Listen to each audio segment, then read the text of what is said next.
ከተራ ቃሉ የግዕዝ ሲሆን ከተረ ከሚለው የግዕዝ ግስ የወጣ ነው። ከተረ ማለት ከበበ፣ ገደበ፣ አቆመ፣ አገደ፣ ጣፈ ዳሆሙ ለአዳም ወለሔዋን ይላል አባታችን ቅዱስ ኤፍሬም በውዳሴ ማርያም። የአዳምንና የሔዋንን የዕዳ ደብዳቤያቸውን ቀደደላቸው ይላል። አንዱ የዕዳ ደብዳቤያችን የተቀደደው ጽሕፈቱ የተደመሰሰው በጥምቀቱ ነው። ሌላው በክርስቶስ ጥምቀት ሕዝብና አሕዛብ ይስሐቃውያንና እስማኤላውያን አንድ ሆነዋል ይላል። በምድር ላይ ሁሉ እንድንኖር የሰውን ወገኖች ሁሉ ከአንድ ከአባታችን ከአዳም ነው የፈጠረው። ሔዋን እንኳን ከአዳም የከተራ በዓል በኢትዮጵያ ኦርቶዶክስ ተዋሕዶ ቤተክርስቲያን ዛሬ በድምቀት ይከበራል። ታቦታቱ ከየገዳማቱና ከየአድባራቱ በተለያዩ መንፈሳዊ ስርዓቶች ወደ ጥምቀተ ባህሩ ታጅበው እንደሚወርዱም ይጠበቃል። ከዚህ መንፈሳዊ በዓል ጋር በተያያዘ ማብራሪያ እንዲሰጡን እዚህ ስቱዲዮ እንግዳ ጋብዘናል። እንግዳችን የኢትዮጵያ ኦርቶዶክስ ተዋሕዶ ቤተክርስቲያን ሰባኪ ወንጌል መምህር ዘላለም ወንድሙ ይባላሉ። መጠነኛ ቆይታ ይኖረኛል። መምህር ለጊዜዎት እናመሰግናለን። እንኳን አደረሰዎት። እንኳን አብራ ደረሰን። እግዚአብሔር ያክብር። እስኪ የከተራ በዓል ሃይማኖታዊ ዳራው ምንድነው? ነገ ደግሞ የጥምቀት በዓል ይከበራልና አያይዘው ቢነግሩን። እሺ፣ እንግዲህ ከተራ ቃሉ የግዕዝ ሲሆን ከተረ ከሚለው የግዕዝ ግስ የወጣ ነው። ከተረ ማለት ከበበ፣ ገደበ፣ አቆመ፣ አገደ ማለት ነው። ዘጋ ማለት ነው። ቀጥታ የቃሉ ትርጉም ማለት ነው። ከተራ የሚለው ከዚህ ተወስዷል። ይህ ከተራ በዓል በቤተ ክርስቲያናችን በየዓመቱ የጥምቀት ዋዜማ ጥር 10 ቀን ዛሬን ይከበራል። ምክንያቱም እንደዚህ ነው። አምላካችን ጌታችን መድኃኒታችን ኢየሱስ ክርስቶስ ከገሊላ ተነስቶ ወደ ዮርዳኖስ በዮሐንስ እጅ ሊጠመቅ መሄዱን በማሰብ ነው ይህንን በዓል የምናከብረው። የማቴዎስ ወንጌል ምዕራፍ 3 ቁጥር 13 ላይ በቅዱስ ወንጌል ተመዝግቦ የምናገኘው ነው። እንግዲህ ውሃው ይገደባል። በተለይ ምንጮቹ በገጠር ሲወርዱ በጣም ትንሽ ስለሆኑ ይገደባል፣ ይከለላል። አሁን ጉድጓድም እየተቀፈረ ይዘጋጃል። ድንኳን ይጣላል ወይም ዳስ ይጣላል። ምክንያቱም በማግስቱ ዛሬ ለነገ አጥቢያ ምእመናቱ እዛ ስለሚጠመቁ ለዛ ዝግጅት ነው ያ የሚደረገው ማለት ነው። እዚህ ላይ የከተራን በዓል ስናነሳ ታቦታቱ ከየመንበራቸው ተነስተው ወደ ጥምቀተ ባህር ቦታ ይወርዳሉ። ይሄም ምስጢር አለው። ታቦታቱ አምላካችን ጌታችን መድኃኒታችን ኢየሱስ ክርስቶስን ይወክሉልናል። ካህናቱ የመጥምቀ መለኮት የቅዱስ ዮሐንስ ምሳሌ ናቸው። እንዲሁ ገሊላ ቤተክርስቲያን የገሊላ ምሳሌ ናት። ጥምቀተ ባህሩ ደግሞ የዮርዳኖስ ምሳሌ ነው። ህዝቡ ደግሞ በዛ ያሉት ለመጠመቅ የተሰበሰቡት ህዝብ መጥምቀ መለኮት ቅዱስ ዮሐንስ በዮርዳኖስ የንስሐ ጥምቀት በሚያጠምቅበት ጊዜ የተሰበሰቡትን ህዝብ የሚወክል ነው። የቻሉት ከቤተክርስቲያን ተነስተው እስከ ጥምቀተ ባህሩ ድረስ ይጓዛሉ። ያልቻሉ ደግሞ ከሰፈራቸው ተነስተው የቃል ኪዳኑን ታቦት አጅበው ወደ ጥምቀተ ባህሩ ቦታ ይወርዳሉ። ይህም በመጽሐፍ ኢያሱ ወልደ ነዌ ምዕራፍ 3 ከቁጥር 3 ጀምሮ አስቀድሞ በብሉይ ኪዳን የታዘዛል ያንንም የሚያነሳ ነው። የአምላካችሁን የእግዚአብሔርን የቃል ኪዳን ታቦት ሌዋውያን ካህናት ተሸክመው ባያችሁት ጊዜ ከሰፈራችሁ ተነስታችሁ ተከተሉት ይላል። ስለዚህ የቃል ኪዳኑን ታቦት ምእመናት አጅበው ይወርዳሉ። እንደገና ደግሞ ወደ የመንበረ ክብራቸው ሲመለሱ ደግሞ አጅበው ይመልሳሉ። ከዚህ የተነሳ ነው ማለት ነው ታቦታቱ መንደሩን አካባቢውን በሙሉ እየባረኩ እየቀደሱ ይሄዳሉ ማለት ነው። ከተራው ይህንን የሚያጠይቅ የሚያመለክት ነው። ወደ ጥምቀተ ባህሩ ወደ ጥምቀት ፕሮግራም ደግሞ ስንሄድ አምላካችን ጌታችን መድኃኒታችን ኢየሱስ ክርስቶስ 30 ዘመን ሲሞላው በዮርዳኖስ መሃል በዮሐንስ እጅ በሌሊት ነው የተጠመቀው። ያንን የሚያመለክት ነው ጥምቀቱን የምናስበው የምናከብረው። ከዛሬ 1983 ዓመት በፊት የተፈጸመ ድርጊት ነው። ይህ ድርጊት በጥምቀቱ አምላካችን ኢየሱስ ክርስቶስ ለኛ አብነት ሆኗል። ከኔ ተማሩ ብሎ በማቴዎስ ወንጌል ምዕራፍ 11 ቁጥር 29 ላይ ያስተማረን አምላካችን ቀድሞ በተግባር ተጠምቆ እንድንጠመቅ አርአያ ምሳሌ ሆኖናል። ሁለተኛው በጥምቀቱ ምስጢረ ሥላሴ ተገልጧል። ተሰውሮ የነበረው ምስጢረ ሥላሴ ተገልጧል። ከቅድስት ሥላሴ አንዱ አካላዊ ቃል እግዚአብሔር ወልድ ኢየሱስ ክርስቶስ በዚያ ተጠምቆ ከውሃ ወጥቶ ነበረ።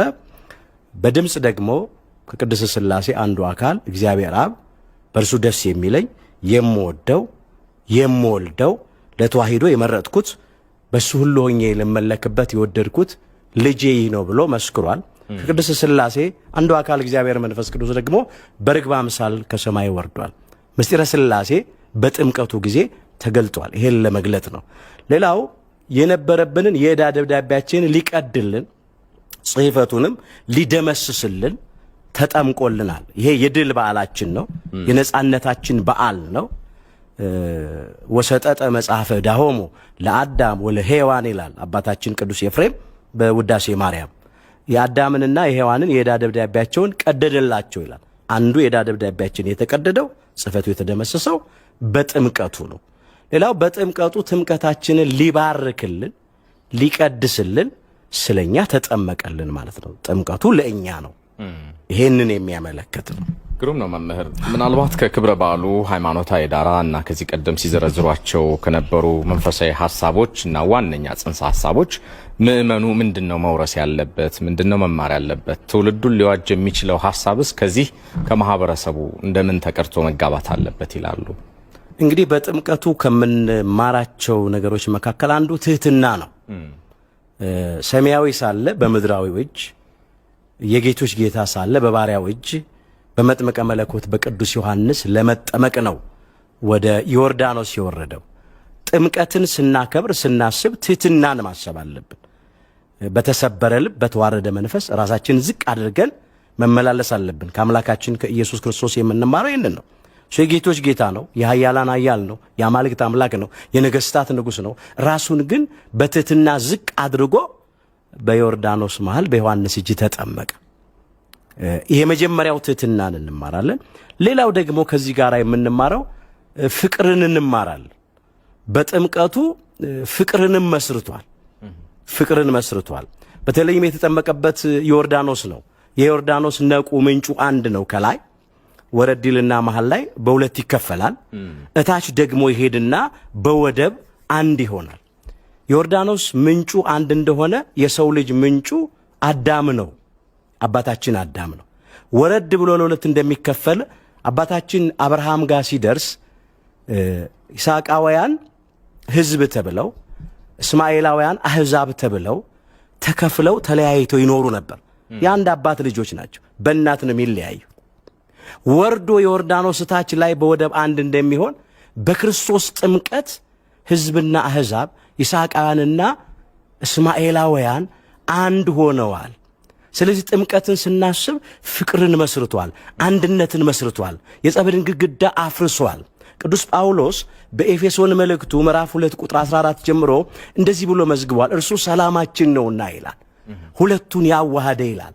በአዋጅ የተናገሩትንም የትእዛዛትን ሕግ ሽሮ በመካከል ያለውን የጸብን ግድግዳ በሥጋው ያፈረሰ ይላል።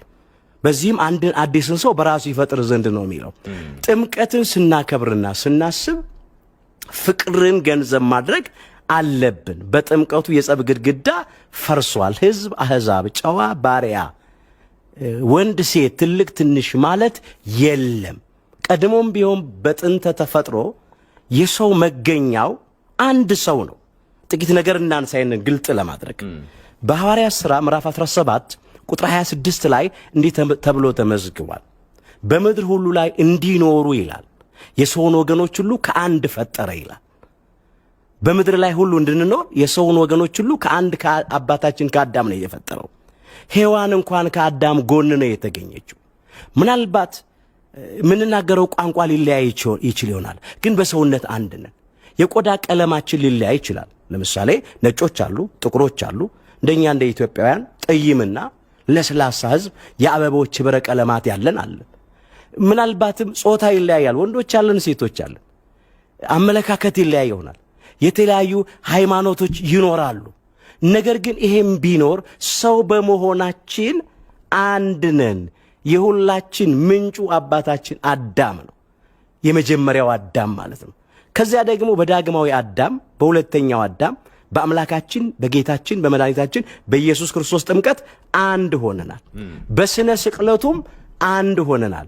እንግዲህ የሰላም አምላክ፣ የሰላም አለቃ፣ የሰላም አባት፣ የሰላም ንጉሥ የጸብን ግድግዳ አፍርሶ ሰላምን ከመሰረተልን ጥምቀትን ስናከብር በሰላም ልንኖር ይገባናል። ከሁሉም ጋራ ሰው ተብሎ ከተፈጠረ ሰው ሁሉ ጋራ በሰላም መኖር ያስፈልጋል።